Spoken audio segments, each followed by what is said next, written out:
Welcome back, ladies and gentlemen. Today we have my ultimate progression guide for Helldivers 2 to help take you from cadet all the way to super private. This is going to be a complete mastery guide to cover everything you need to know with my priority list for Warbonds and ship modules and a bunch of other things just to help you along your way. So lighting this off, we're diving right into just starting the game. It takes you straight into the tutorial and you can skip it, but I would really recommend going through it because there's a whole bunch of really fun hidden meme things, and it helps you learn a bunch of the mechanics that are really worth remembering, and most importantly, you earn your cape. And after you finish that, you'll be on your super destroyer and you can pick a name for your ship. It's your most important companion, it kills most of your enemies for you, and you need to pick the perfect name, but if you're indecisive, don't worry, you can always change it later. So the first thing I think you should do over anything else is just go play a few games and have fun, just getting resources, loot everything, just enjoy the game. That's the very first thing you should ever do, but there is a pretty substantial grind to go through, and that's probably why you're here.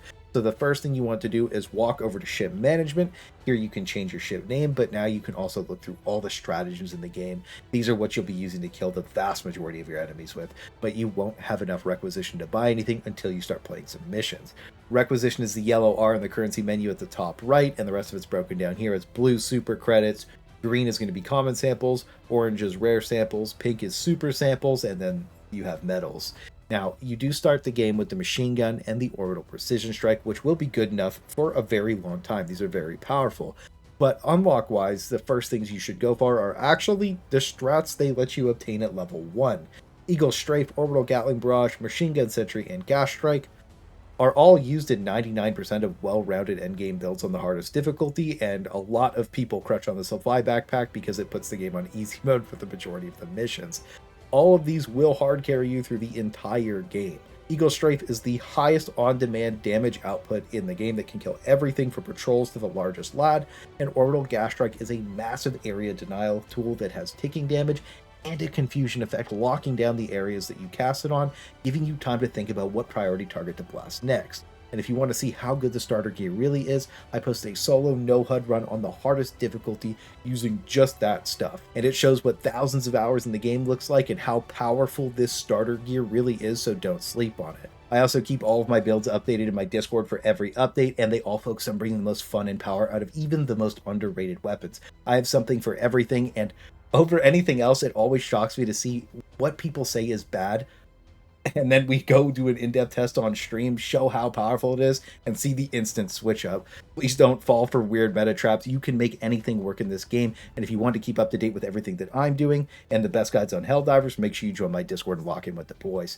And if you are new to Discord or don't use it very often, just go to the Welcome tab and then just click one of the 2 React roles, and it'll unlock all the channels for you. Now, after you do get all these ridiculously powerful level 1 stratagems, I did make a priority list of what I think are the most fun and best strats to get while you're leveling up, because I wasn't sure how requisition starved you will be. I haven't leveled in a long time, but over anything else, if you think something's cool, just grab it, because you'll have to unlock everything eventually anyway, and it's more important to just unlock the game and have fun, but this is what I would personally do if I had to start the game again.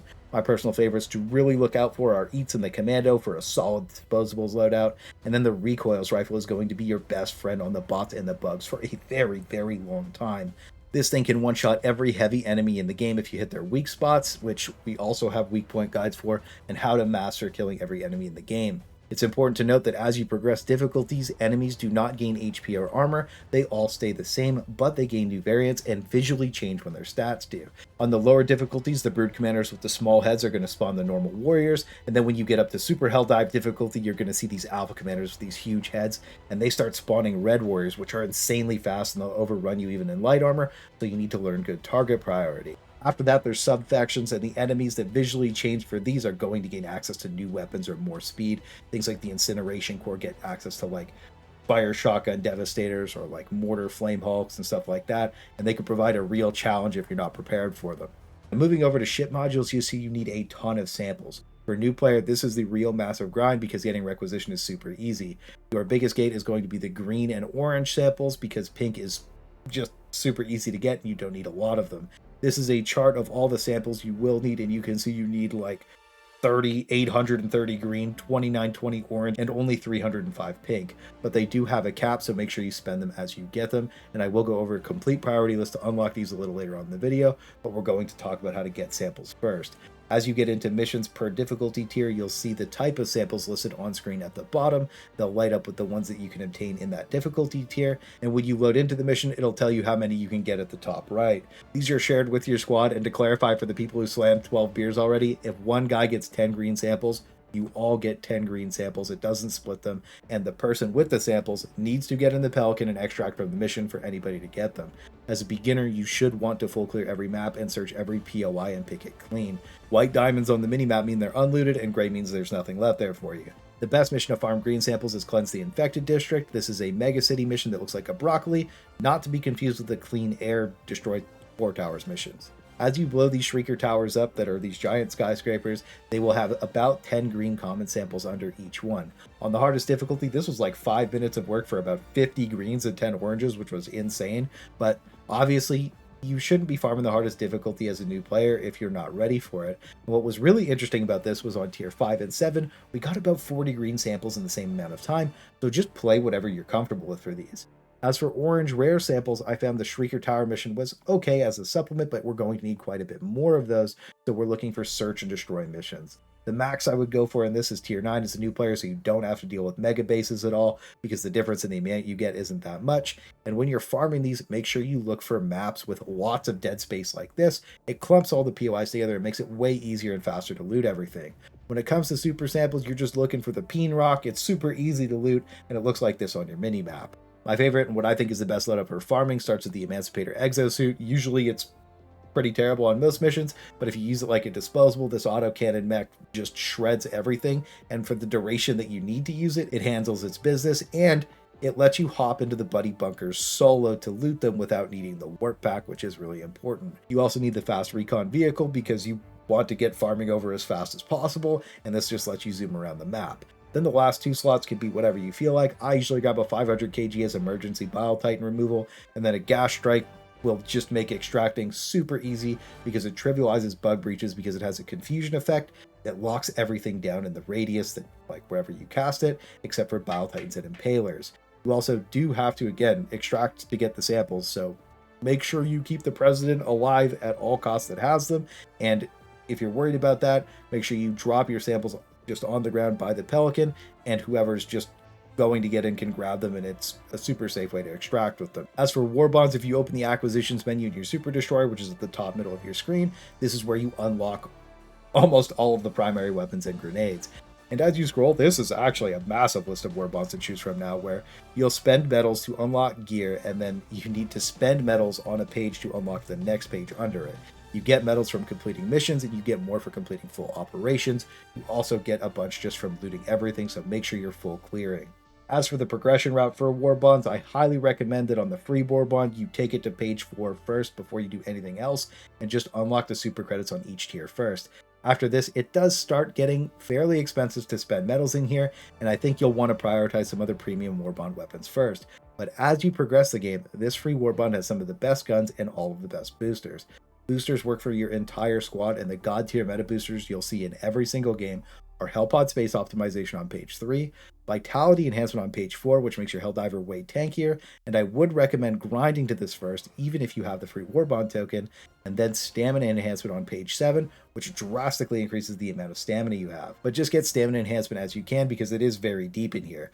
So, you should have 400 super credits at this stage, and if you got the special edition, you'll have the free Warbond token. If you didn't, though, just grind T1 missions until you have 1,000 super credits. You can pick super credits up off of any of the POIs that are the white diamonds on the minimap, and the best way to farm them is to use the Mudang metric scale. If you hover over the planets in-game, it does show their biome, and everything with 3 dangs is really good, but everything else is kind of mid to bad. You want to look for wide open maps without a lot of rocks, and you want to avoid dead space in this case. Farming super credits solo does kind of suck, so try and find a group in any of the creator community discords. If you resonate with what somebody is saying, you'll probably have a good time with their community. Or you could also just random queue tier 1s, and it should take about an hour to get 1,000 super credits at this stage. We will have to do some more testing this patch to see what it really is, but whether you needed some super credits at this stage or had the Warbond token, your first Warbond is always going to be Democratic Detonation. This has 2 of the god tier weapons in it. The crossbow and the eruptor are ridiculously powerful, and they have the demolition force to destroy buggles and fabricators, and are both amazing at removing hordes of enemies. The eruptor can also kill every enemy in the game by itself, and it got a ton of love with the weapon attachment update. The grenade pistol is also something we use to round out builds to close bug holes, and Thermite is the best anti-tank grenade in the game. It also has the best heavy armor with one of the better light armors, and in terms of value, this gaps the other Warbonds by such a large margin that it's not even close. Everything but the Adjudicator is used in some way in almost every single loadout that's ever existed.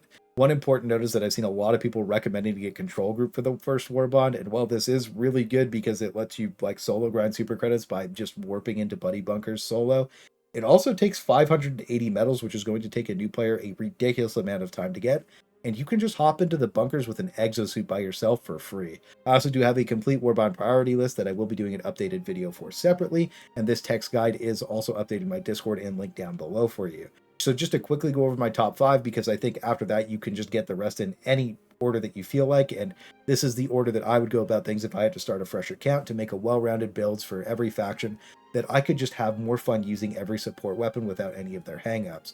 So the second one on the list is going to be chemical agents. Some people cap this and then they remember the Predator Strain exists, which is a sub-faction of super fast, high damage bugs that will run you over if you make any mistakes. And realistically, as a new player, gas grenades are going to be your best friends because a lot of people rely on them and they are ridiculously powerful. They have really solid rot damage and a confusion effect and work exactly the same as gas strike, just a little bit smaller of a radius.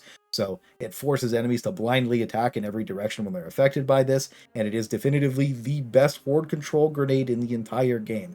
Between this and Thermite, you don't have to worry about equipping any other grenades ever again until you feel like you want to try other stuff out. The sterilizer is on page 2. It is really bad for the majority of people, but once you master the game, it actually has a couple of use cases that are really fun, but I don't think most people are ready to hear that yet.